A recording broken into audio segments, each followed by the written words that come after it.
75% ng andam ang masimbahan din sa Dakbayan Sugbo sa pagsaulog unya sa Misa di Gallo.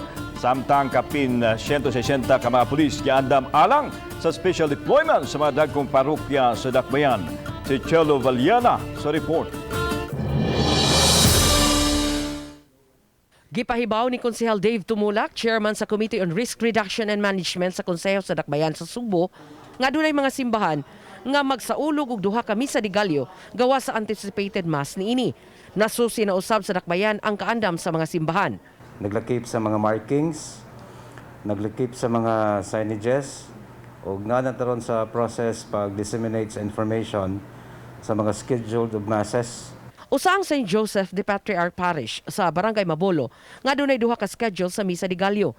Una alas 4 sa kadlawon samtang alas 6 sa buntag usab sa ikaduha sugod sa Disyembre 16.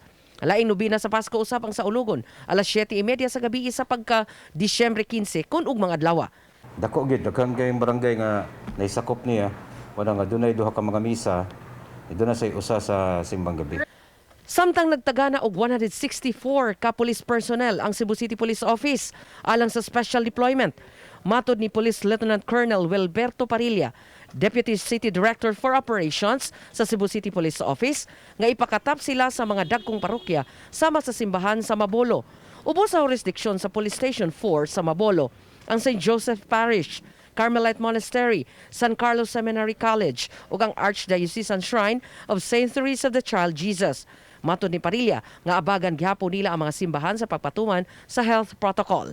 Ang headquarters doon na sa iyahang deployment, especially sa mga stations like Station 4 nga daghan siya og mga simbahan and kulang ang iyang tao for deployment. So atong augmentan, that includes atong mga 160 personnel. Gawa sa St. Joseph, 4:40 sa kadlawon sa ulugan ang mga misa di Gallo sa Carmelite Monastery, sa San Carlos Seminary College ug sa St. Therese. Sa ulugon usab sa St. Therese ang nobina sa Pasko sa alas 5:30 sa hapon, sugod sa Disyembre 15.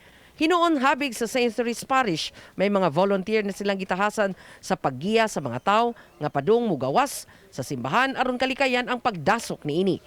Uban ni Marlon Melgazo, Chelo Valiana, Balitang Bisdak.